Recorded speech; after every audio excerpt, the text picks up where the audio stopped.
Great. Nice to meet you, everyone. My name's Henry. I am, as Paddy said, a product manager by trade. I currently run a product studio called Barty. So effectively, we advise, design, and build for companies that are looking to solve problems with technology. I'm also a textiles mentor, which is how I met Purdy. So it's great to be here. My previous experience is in product management. So most recently, I was at Deliveroo, working on kind of all things restaurant order management, the white label products that we had for big customers like Nando's and KFC, our dark kitchen technology, and also our restaurant order management first party applications. Before that, I worked in fintech at a place called Currencycloud, which is cross-border money movement. And prior to that, I worked at a place called Dice, which you may know, which is like a ticketing startup, very cool. And we did a lot of interesting stuff there, from kind of revamping our website through to making it kind of a key customer acquisition tool, working with people like Spotify, YouTube, and Facebook on some key integrations there. So yeah, super excited to chat to you all today. And thank you, Purdy, for having me on.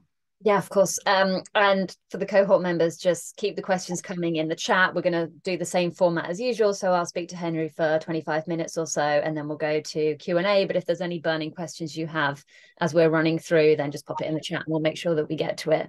So can you just outline at what stage were each of those three companies at when you joined as a product Yeah. manager? Like, how much funding did they have, and how developed was the product already? Yeah, so I think so. I actually started an investment team at a place called Cedars, and then I was like, I actually need to go get operating experience and work in a product team and understand how businesses work. So when I joined Dice, I probably joined employee number 80 something. I joined into a growth team, which was part of a wider product team, and then we just kind of morphed into one product team, and then we were four product managers at that time. They'd had quite a bit of funding at that point, I think in the kind of multiple tens of millions. Since then, they've gone to raise most recently, I think, 65 million. Excuse me. And prior to that, 120 million from SoftBank. Currencycloud, which I joined next, that was a company of around 400 to 500 people. Product team there was around 10. And then Deliveroo, which I was at most recently, obviously that had about 3,000 people when I joined. And then I don't even know how big the product team was then. Probably about 100 people product team, and had a lot more kind of different specialisms within product, where we had sort of product managers, product owners, we had product operations, and so it was starting to kind of spit out the different functionalities. Must be interesting because there's three different stages of growth that you join the company at, and kind of like development of the team, and three entirely different products that you're working on as well. Yeah, and what's interesting actually is if you work at somewhere like Deliveroo, you are very much working on some people call it like a feature product manager. So you are literally just working on a very, very small part of the entire ecosystem. I was quite lucky. My scope was quite broad. And so I was across a lot of restaurant order management stuff. But even within that, if you just look at the products that we built for restaurants, there were so many. We had analytics products, we had APIs, we had, the stuff that I was working on. We had loads of other stuff going as well. And then that doesn't even take into account rider products and customer products. Whereas when you're working in a much smaller startup, you get to work on much broader stuff, and you're kind of looking at the product in the round as opposed to your specific feature. But yeah, it was fascinating. Lots of different dynamics, particularly as you start to grow and bureaucracy really starts to come in. Yeah, I guess like the first question is about prioritization, and you've probably got different experiences at the three different scale ups in terms of how you prioritized product or feature development, and you might give different advice at Barty as well. But if you've got a limited amount of money to spend, you've got the product, what's the best way to prioritize how you're developing it or developing features? Like, were you looking mostly at customer feedback, or did you have a roadmap already and then you've got different prioritize of what you're going to develop within that roadmap? And what would you advise founders who don't have a product background but are currently the PM as well as everything else? Which I'm sure is most people on this call are working as the PM and CFO and CEO and all these other things as well. So yeah, it's really tough. I think there's lots of ways that I've done it in the past, and there's ways that I would advise doing it, particularly if you're an earlier stage founder. So you can get really complex on planning. I think the thing that I always try to think about is like, what's my job basically as a product person? And if you are the CEO and you don't have product people, then this is probably your job too, is basically to identify the problems that are preventing the company from achieving success that it wants to, and then find tech solutions to those problems with the resources you have available. So the key thing there for me is always like, start with like measuring success. How do we define success as a company? In terms of like, what's our long-term goal? And so we were really good at that at Dice. Dice was all about getting people to go out more, and that was our company goal. And then we realized that kind of on a quarterly basis, that might mean different things. And so in the next quarter, we realized that we needed to get more customers basically on our platform. So acquisition was the key thing that we needed to focus on. And that then started to translate down into what we needed to do. I think you may say actually revenue is most important, but defining success is the most important thing that you can do. That top level, like, what do we want to achieve in the next 3 to 6 months, whatever you want that cadence to be. It's going to vary from month to month. I would always suggest like being very honest with yourself about what you really care about in the next 3 months. Whether or not the kind of business metrics are more important, like revenue, or whether or not the product metrics like conversion are more important. If you don't know where to start on defining success, try and just use a framework that's out there. So there's some really, really good stuff out there. The one that I love doing, particularly early on, is Metrics. So if you don't know them, acquisition, activation, revenue, retention, and referral, basically. And then there's another one, which is awareness. And just looking at those in terms of like, what are our conversion rates from like our acquisition conversion rates? What are our activation conversion rates? And just use a framework to try and define success, basically. Heart framework was good. Once you've defined success, try to then actually identify the problems. And this comes to your point, Paddy, about like, is it what customers tell you are the problems? Is it what you see in the data? And honestly, it's a combination of both. I like to joke that like, if being a product manager was easy, you wouldn't need a person. You could just, if it was a science, then AI will do it eventually, right? But it's a bit of both. It's a bit of science, it's a bit of art, it's a bit of gut.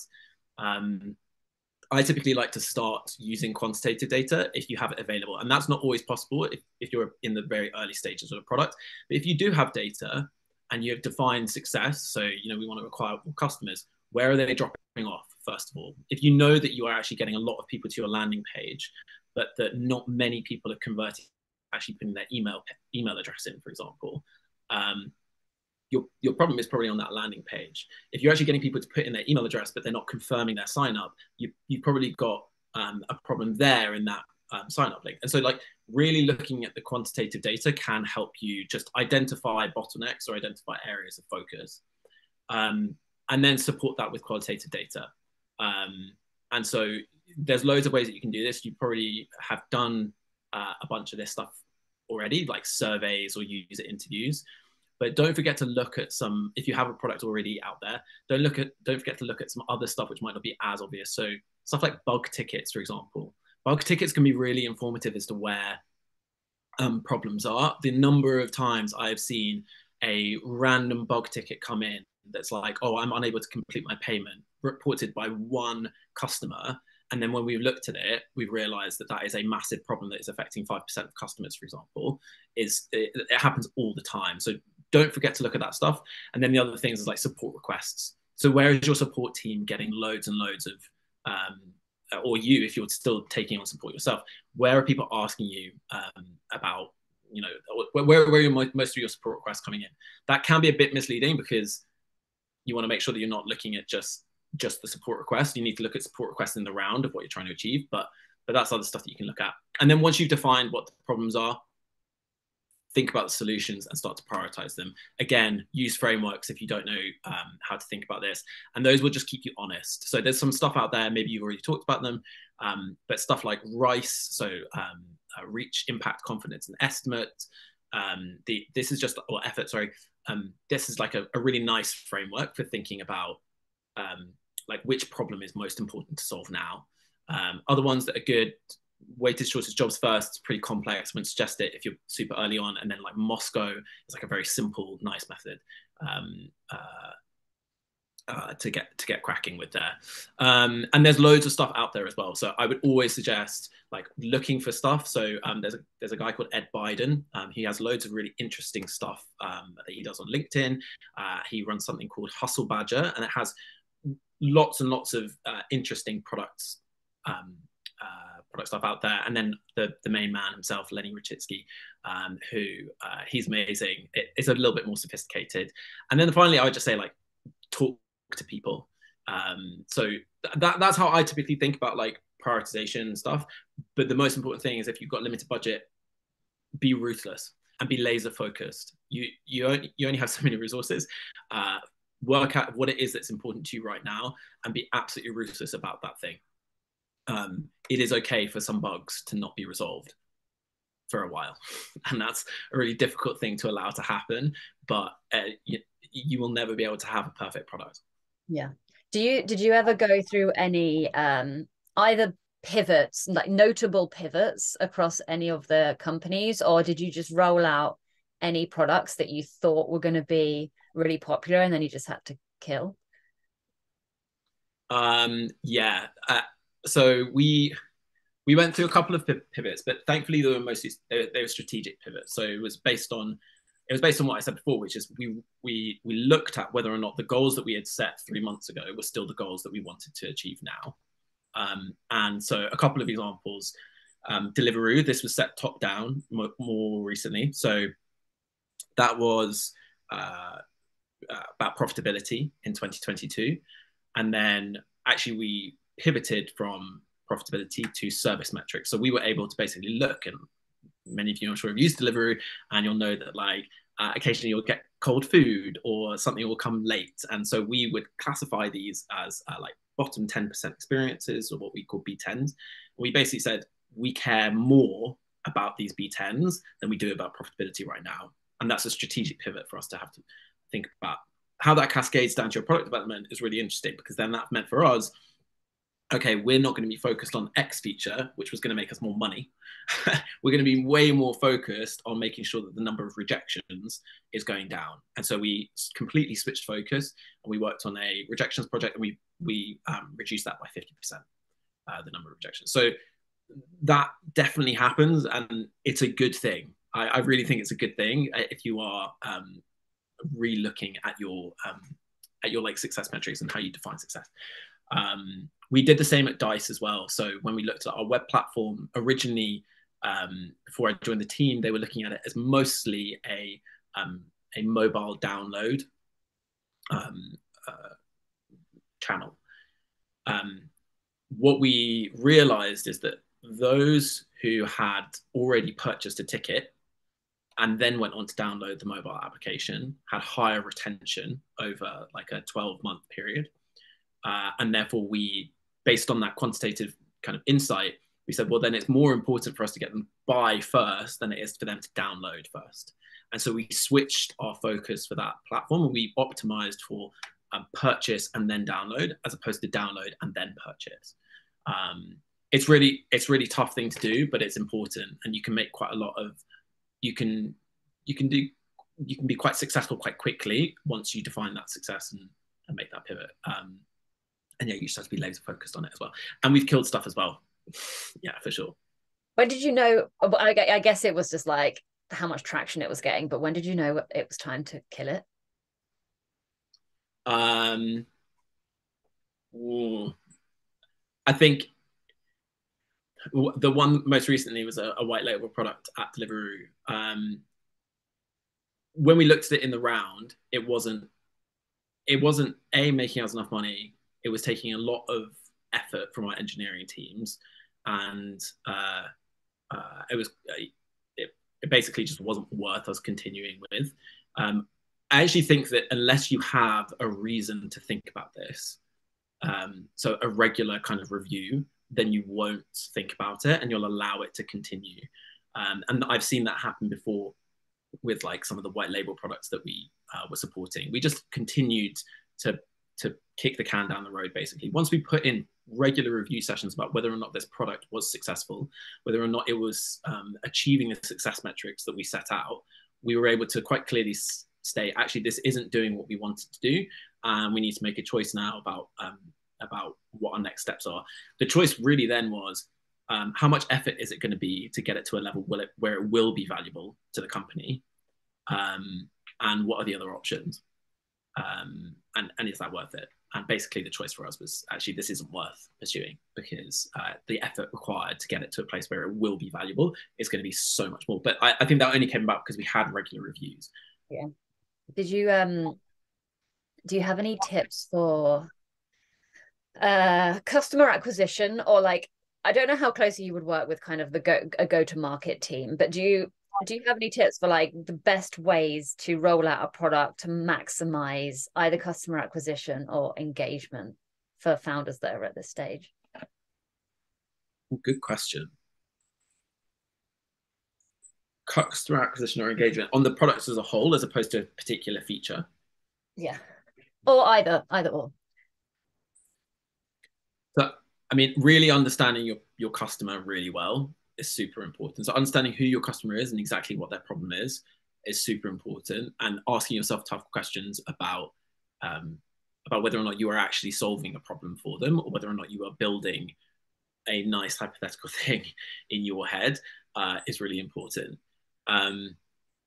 The key, I would say, is like delivering the minimum valuable thing. And so people talk about minimum viable product, minimum valuable product, and this is kind of the whole agile thought process. But like, iterate and be ruthless and go out to market as quickly as possible. And particularly when you're early on, be ruthless about killing something if it doesn't work, and focusing on problems where you can see that you're actually helping solve problems. Best way to do that is talk to customers as you do it, and engage with customers as much as you can. That would be my suggestion, really. Is I mean, customer acquisition is a difficult one from a product perspective itself. And you can do some tricks, right? And you can build in some like referral stuff and some kind of growth product stuff. That stuff can be a bit tricky sometimes, but yeah, I would just say talk to customers, make sure you're solving an actual problem, and ask them questions about like, how can I make this more useful for you? What could be the next thing that would make you use this every day as opposed to once a week? I think the biggest challenge that a lot of the founders have is that they actually, the scope of the market opportunity is like, even like, well, we could have a B2B offering, or we could have a B2C offering, or this could work in like the edtech space, but it could also work in the fintech space, just because the nature of the product is quite broad. And then figuring out where to focus the attention to like dominate one particular niche or something in order to get the traction that you need for investors. It's like, where do you focus your attention in order to get like the maximum result? So I think it's like testing, actually, is there more appetite from this group of people or that group of people, or is there more appetite if I go B2C versus B2B? But like at this stage, it's like the opportunities seem like plentiful, but then almost that's debilitating, because then you don't know what decisions to make, and you've got such a limited budget and time resource that prioritizing just gets complicated. So do you have any suggestions, or did you ever kind of run small tests with multiple different groups at the same time and then look at results to dictate how you were going to prioritize time? Yeah, so that paralysis can be, like you said, like really debilitating. Make sure you're not building a solution and finding a customer first. Like, find your customer, build for their problem. And it is fine for that to be one niche in the edtech space, and you think potentially there's applications in other spaces, but make sure you're solving that problem in that first space. We built a product at Dice, which was basically a white label product. So if you are a partner with Dice, an exclusive partner, so like a venue, for example, you often will have your own website where you list all the events that are happening at that venue. We realized that they weren't updating those events quickly enough. They weren't always including the correct link, etc. And that meant that basically they weren't sending customers through to us appropriately. So we built a little product that pulled through the events at that venue for them. And it was 3 lines of code. I even jumped into their websites and actually put it on for them. And it just pulled through all the upcoming events with the correct link through. We had a bunch of different places we could go with that. So we could go to venues, we could go to promoters, and we could go to publishers with that. And what we really had to do is be ruthless about where we were going to spend our resources and our go-to-market on that. And we identified that actually venues was the most important thing. We realized that venues get a huge amount of traffic when it comes to event tickets. And also they were the ones who were most likely to be exclusive with us versus like a promoter, for example. And so we just focused on those first, and then we occasionally found promoters that we could add in there, but we optimized that product for venues because it made the most sense for venues, and then we started to build more features for promoters, but it was kind of later down the line. So yeah, I've seen that before. I would make sure you're solving a problem for a particular customer and be really specific about that customer. Again, another example is at Deliveroo, for example. I talked about like the restaurant order management hardware / software that we used. We talked about it as building software for restaurants. We weren't building software for restaurants. We were building software for particular people in restaurants, and those might vary. So if you look at KFC, for example, they might have a packaging manager who literally is sitting there taking orders and packing stuff. A packing manager, they'd be packing stuff versus a mom and pop sushi place down the road from me. They'll probably be using that software both for accepting the orders and the packing and kind of everything in between. And so be really specific about who, if you're doing B2B, for example, who your customer actually is. It's not a startup. It's probably the financial analyst in the startup itself, as opposed to just startup A.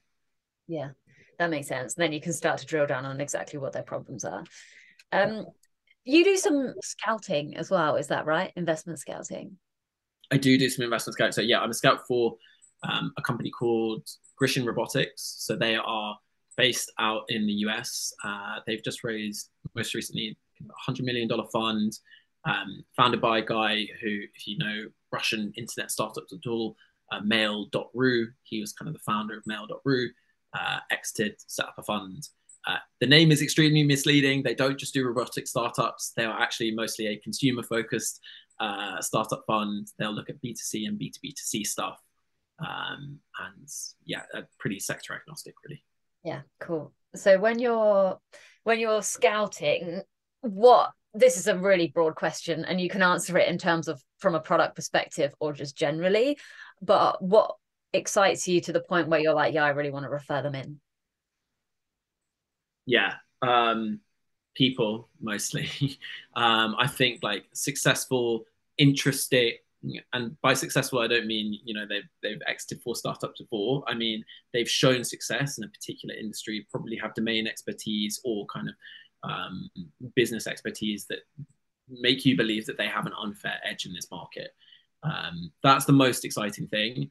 I think particularly early stage investors are kind of okay with the idea that maybe there'll be a hard pivot or there'll be a soft pivot, and actually that the problem that they're saying they're going to solve right now, they might not be solving exactly the same way in 2 years' time. But what they want to know is that you're, as a founder, going to be able to actually see the company through that. From a product perspective, I think that means that you really need to understand your customer. Even if you don't have domain expertise, you can still really, really get to the root of like what problems people are facing and the value of that problem, of solving that problem. Sorry. So I think that's the thing that really excites me personally. And then I think founders are kind of a moat in and of themselves, but as soon as you can start to build out other moats, technology moats or whatever it might be, partnership moats, anything where I can start to believe actually you guys have an edge that means that no one else is going to be able to start taking the plunge. That's kind of where I get excited. Yeah, that makes sense. Final question from me. So founders, if you do have any questions, pop your hand up or start putting some stuff in the chat. I know some questions have come in already. From all of your time as a PM and kind of supporting founders that are building products, what would be kind of like 2 to 3 best practice? This is how you should think about it at the stage that the founders are at here. And what might be one thing that you think founders often do wrong, is like a common mistake that you would just tell everyone to avoid? So 2 to 3 things that I like, kind of tips, like just success metrics, goals and success metrics, and like more importantly than that, focusing on outcomes and not outputs. So I don't like having goals for the quarter, for example, that are ship this feature, and ship this feature. At the end of the day, you're trying to move business metrics. You're not trying to just ship a feature for the sake of it. And so that would be that kind of distinction between outcomes, you know, a 2% increase in customer acquisition versus outputs, you know, like build a new landing page. That's super important. And the other thing about that is that allows you to basically provide your team with a framework for success without basically just providing them with a list of to-dos. And so they might, you know, I've worked with teams before where I said, cool, this is our goal. Let's work out how we get there. And we've come up with crazy ideas that have worked really, really well. So that would be kind of my biggest tip is focus on your goals, iterate very quickly and get feedback. And you can get feedback internally, you can get feedback from customers, you can talk to people like Barty, like myself, look for people out there who basically will provide you with advice, because there's a lot of people who will. The big thing that I would say avoid doing, there's a thing called the sunk cost fallacy, which I'm sure many of you know about, which is where I've already started on this project, I feel like I should finish it. Avoid that as much as you can. If you don't think 6 weeks into a project that it is going to help you achieve your goals, just because you've got another 2, just reevaluate whether or not it is still the right thing to be doing, and make sure that you're giving yourself an excuse to do that. So those would be kind of my tips. The final one with all of this is like forcing clarity of thought. Write stuff down, write full sentences, make sure that you're really identifying the problem. Don't try and keep it all up in your head. Some people can do that. I can't do it. Deliveroo was a great experience at this, where basically we were forced to write out what is the problem that we're facing, what is the solution that we're proposing, and what is the value of solving that problem. And that can be really, really helpful in just like keeping yourself honest. Yeah. What do you think of like using no-code platforms to build an MVP, just out of interest, and then getting funding and then building kind of almost from scratch after that? I think it's great. I think that one of the best things about no-code platforms is they are democratizing like the ability to come up with a business. And I don't think every business needs to be a technology moted business. I think that every business now will be technology enabled, but I don't think it needs to be a technology business with lots of engineering. Maybe that's the route you want to go down, but at the end of the day, test as early as you can and iterate, and so get feedback as soon as you can. And the best way to do that often is to use like a no-code tool. I would always love people to start as scrappy as possible. Build it with a form, honestly, if you can, because you probably get people responding with lots of interesting feedback, and you'll know what to build next. Yeah. Okay. Engineers are expensive, so make sure you really know what you want them to build before you ask them to build it. If anybody has any questions, do raise your hand. I'm also interested in knowing what people think is their largest challenge that they're facing right now in terms of product development. Just before we go to the questions from the hands, I'm just going to take one that came in on the chat from John, who said, so what about getting lots of signups but not necessarily converting them all right away, partly because streaming is based on a frame of mind to watch? John, it might be better to add some context on what your business is doing for Henry here.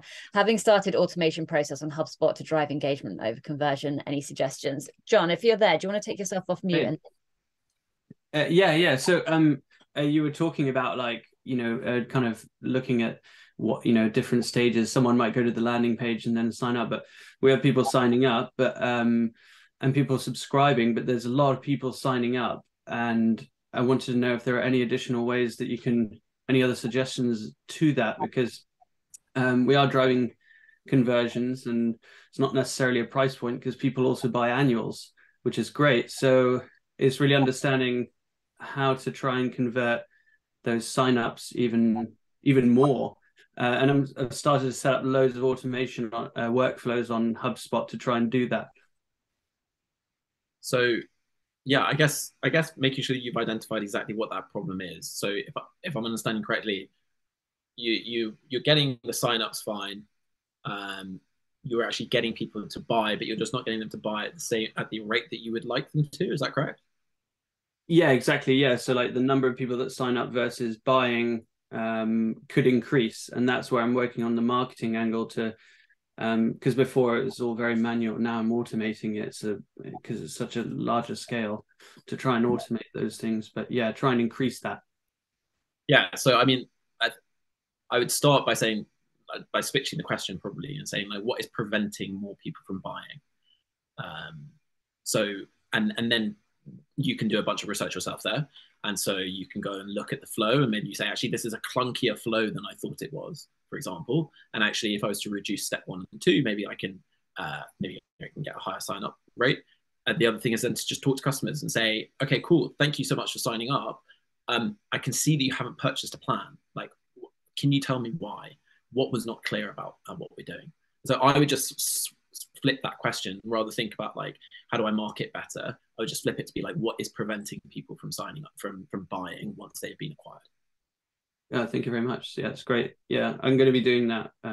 But that's a really good way to flip it on its head and ask that question primarily. Thanks. Noel.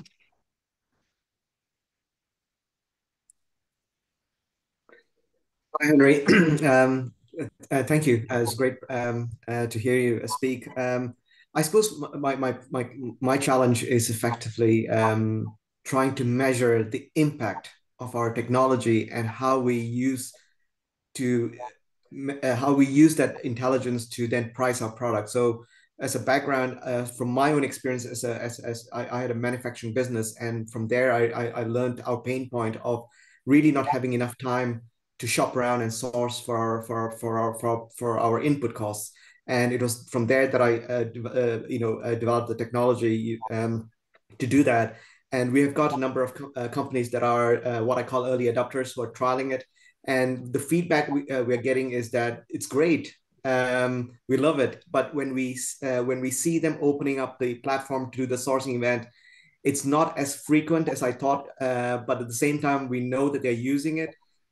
We know that we are saving them time, but but it's a difficult question to say, how long did it previously take you? They're not going to be, tell, well, it took me 5 hours, it takes me half an hour now, in front of their colleagues. And, so it's trying to do that. So I suppose two challenges is one is that we know it's solving them a problem because they're using it.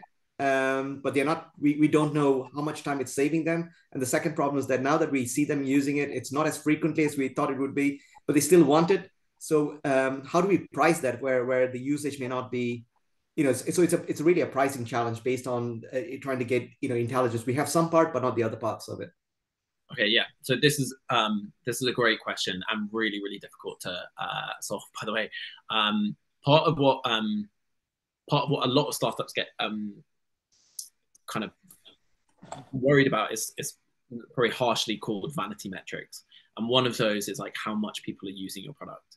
And I think this comes about because a lot of the time people have talked about MAUs and WAUs and DAUs and stuff, which comes from the world of social media, of like how many eyeballs are you getting on your products, because that's basically how they are monetizing their product, right? It's by eyeballs. At the end of the day, you're not monetizing your product from eyeballs, and therefore you should, and you are rightfully asking that question, like, does it matter to me how often people use our product or log into our system? And maybe for you, the answer is no. Actually, them not logging into our system doesn't matter to us. This comes back to this measure of success. So how do you define success for your product? I think it's great that you've identified that actually, usage in and of itself isn't the right way to do it. And you could be looking at other stuff. And so like propensity to pay, retention is a great way of looking at it. So like how long are people staying signed up for? It is much more difficult in that sort of environment. And one of the best ways to understand more about it is to talk to customers and say, like, what is this doing for you? And how can we measure success better? How would you like us to get leading indicators that we're doing a good job for you or not? One way to look at this is customer success. So you can look at stuff like NPS scores and regularly ask your customers how satisfied they are with the product, that sort of thing. And then when it comes to pricing, again, having like pretty honest conversations with your customers about how much money is this saving you, how much time is this saving you, what resources are you saving, because how many fewer employees are you utilizing because of this. But it is a really hard question that is not solved very, very easily. But it is great that you are identifying that actually, usage isn't necessarily the right measure of success for us, and it's a great point to bring up. I would have to understand a bit more about the product itself to probably give some more ideas on it. But that's where I would start, is talking to customers about the value. Great, thanks. Great, thanks, Henry. Thank you. Awesome. Darren. Thank you, Purdy. Can I just say that the quality of speakers throughout the program has been just exceptional. So well done. Thank you. Henry, I was intrigued by the move from Seeders into PM role to get that experience. So my question, I guess, is twofold.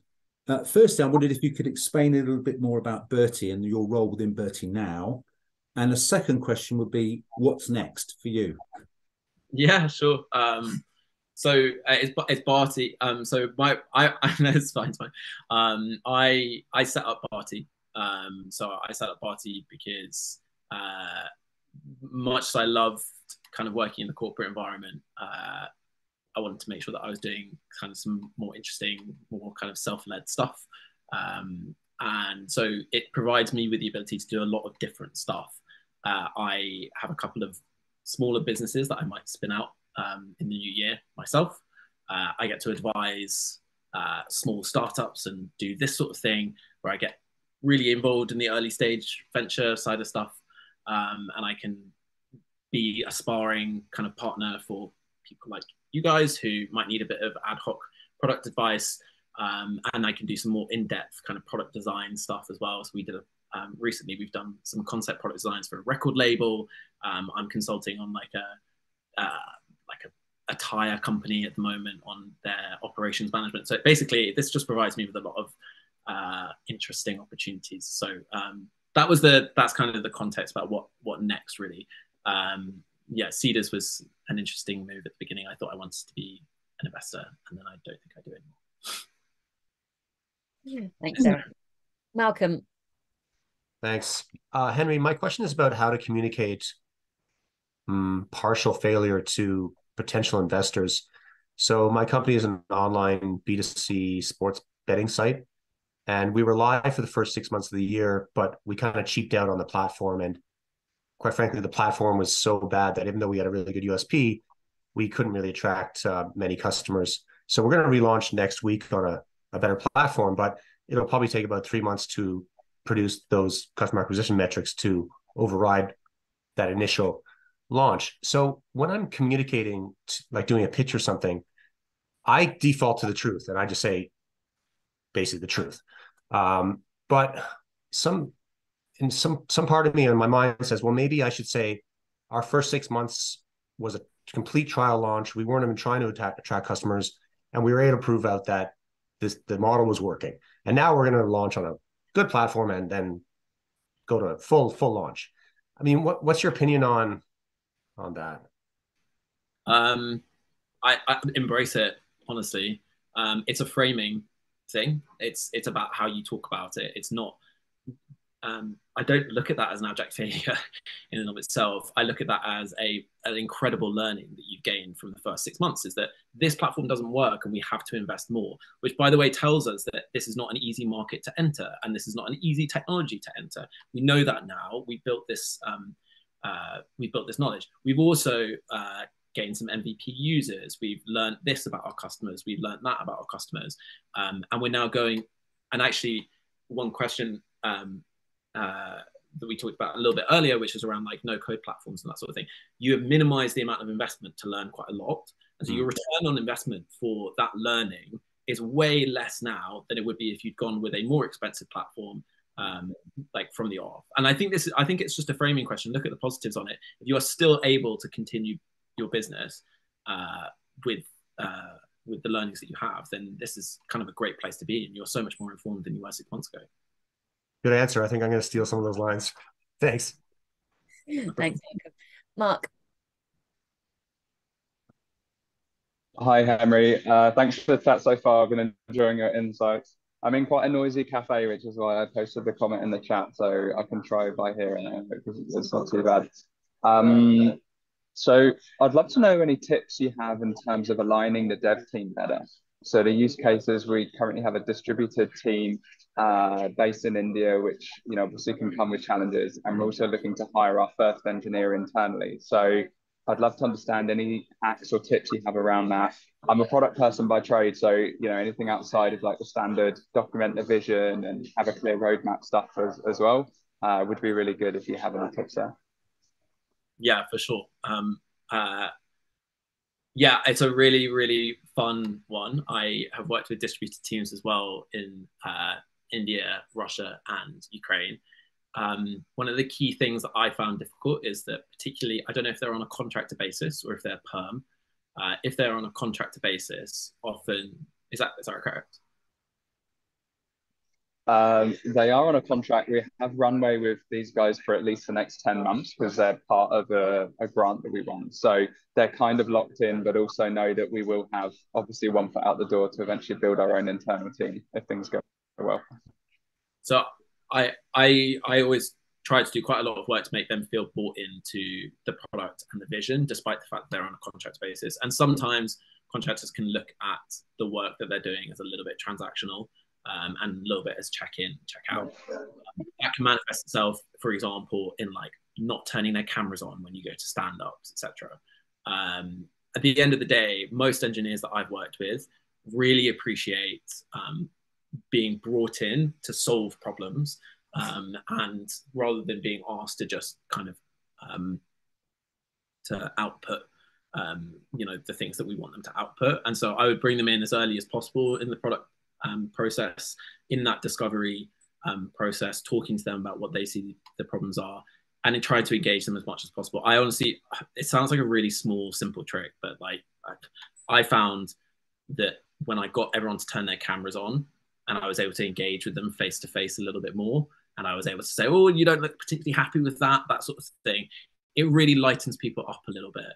I think the other thing is make sure that you're just super honest with them, and also that you are just I would just keep pulling them into the process and try and engage them as much in like the success of the company. Like I said, engineers want to solve problems. A lot of them are not there to kind of just build the stuff that you want them to build, and actually that will probably just annoy them more. So make them feel like they are actually solving a problem and they're contributing and that they're solving the problem, as opposed to just like doing the things that you want them to do. I don't know if that helps. That makes a ton of sense. It's really helpful. And actually, if I may, Paddy, just a super quick follow-up, because the engineers that we have typically don't like to have their cameras on. So any tips in terms of like a orderly or bossy way of doing that? Yeah, so the one that I did is I got so excited anytime anyone would turn their camera on that they found it hilarious, and then they started turning their cameras on. Like, I would be like, oh my God, we've got a camera on, let's go, it's going to be a great day. And honestly, they found that so funny that they kept on turning their cameras on, and eventually we just had cameras on every day. Positive reinforcement. Okay, that's a great tip. Yeah, thanks, Henry. Simon. Hi, yes. Yeah, my question is, obviously AI is becoming a bit of a commodity now. We're building an AI-powered innovation grants platform using thousands of successful grant applications from our sister company. So we've got a lot of data, which has basically improved the success of these applications. We want to build. So the question is around how do we build a moat, a competitive moat. The hypothesis that we have at the moment is, one is that we have unique data sets, and because obviously that data isn't publicly available. And the other aspect is that, when we raise some funds, we want to make the UI UX the best that there is in the sector. So design and unique data sets, we think those could be a good moat for us because that data is proprietary, and it's getting us the results we expected it to. What's your thoughts on that? Are they good bets to make? Should we look at something else? Because we know that everything is AI right now. So in itself, it's not a differentiator. But yeah, just would love to get your thoughts on that, please. Just very, very initial thoughts, and I don't know enough about the business to kind of give you anything too specific. UI and UX, I don't think is too much of a moat generally. Would be my first just push back on that. Lots of people can build really nice designs and really nice interactions. I wouldn't focus on that. I think proprietary data definitely can be. Crunchbase, as you guys know, has built an amazing business off of proprietary data. Lots of other companies have as well. Private equity insights. So I think that is a really interesting insight, and I can see you building a nice business off the back of it. I don't know enough about the sector and whether or not that proprietary data could be replaced by something else, for example. I think the point about AI, I'm no expert on AI. It's all the rage at the moment. I think people are somewhat skeptical of AI, about specifically like ChatGPT wraparounds. So it's very, if AI is an amazing way of delivering this information, this proprietary information, then that's great. But it sounds like your real moat is that proprietary information in and of itself, and I think that's totally legit. I don't see any problem with that. SimilarWeb does a similar thing, right? I don't know if you know SimilarWeb.com, but they have like proprietary information as well. They aggregate a lot of information. So I think it's great. I would just make sure that you are very clear about who else could compete on that proprietary information. Great, thank you. Thank you very much. Cheers. Thank you. Marco. Hello. Hi, Henry. Amazing session. Okay, I have so I would like to know your thoughts on how do you assess the danger of going early and spoiling the first impression? Just to clarify, this is in B2B context, where even a free trial is a big ask, right? And you will only get people once to try it if it's not ready. So I've currently been pursuing essentially a very targeted approaches, people who I know from before. It's going very slowly, essentially, because B2B sales generally move slowly. So I only have a few things essentially a few irons in the oven. So the question is like, when do you think? How do you assess whether you are ready to go broader and essentially potentially spoil the potential customer pool for the future because you're too early? So what are your thoughts? Yeah, really good question. I think some people will think different things about this. So like there's people out there who basically say, if you're not embarrassed about your first product, I can't remember who it was, some big guy was like, I've heard that one. Yeah, if you're not embarrassed by the first thing that you deliver, then you deliver too late, right? And I think there is an element of truth in that. You need to be pushing it way quicker than you think that you do, basically. Yeah. I think there's also a framing question. This is often why people use betas, which is like you are testing on a new platform. I think my advice would be to focus on the problem that you're trying to solve, or at least a subset of problems that you're trying to solve.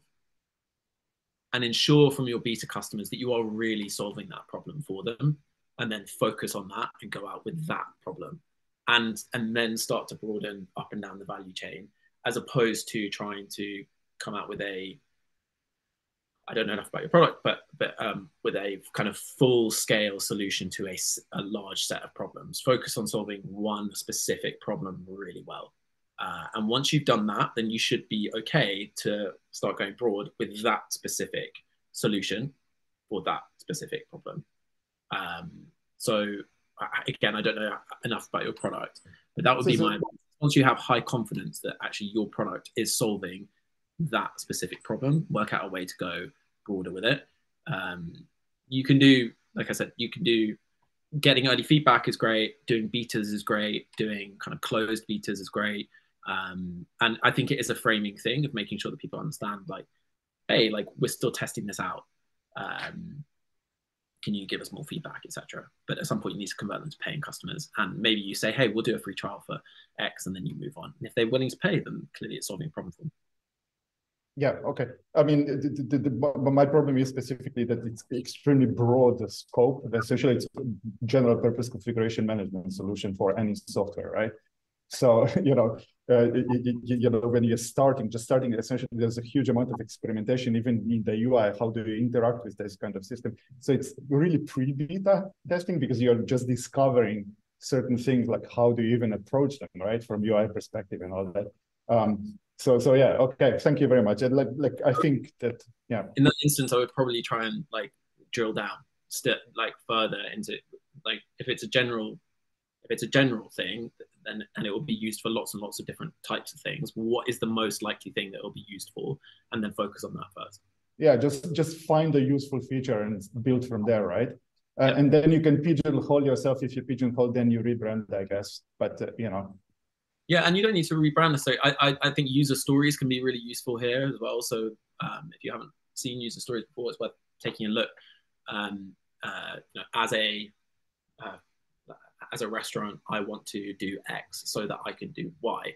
Like, just being really clear about what those problems are, and be very specific about each of those things. And so in your case, if it's a configuration management thing, as a B2B SaaS provider, I want to configure my automation workflows so that I can like spend less time doing it, blah, blah, blah.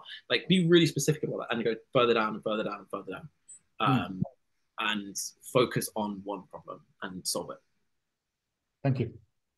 We've got a couple of questions in the chat, which I'll go to before going back to you, Mark, just so we've got some other people's questions answered. So you were talking before about having a review where you're reviewing the product development, so you know whether to kill it or not. Can you suggest a framework for how to run that review? So how frequently it would be, or how to make sure you've got success metrics? At what point do you know when to stop iterating and drop? Yeah. So I think you've got your kind of broader planning as a business, and then you've got your day-to-day. It depends on how your engineering teams work. I've typically worked in agile teams where we have 2-week sprints, and on that cadence, we will always have a review every 2 weeks, basically, about how the last 2 weeks has gone. When it comes to more like broad things like key success metrics, etc., you don't want to be reviewing those every 2 weeks about how you measure success as a team. That's probably maybe as much as monthly, but probably quarterly. Is how often you want to be looking at that, and you want to be doing that in advance of the quarter start to make sure that you hit the ground running as you start the quarter. So it depends on kind of the how high level that problem is, if that makes sense.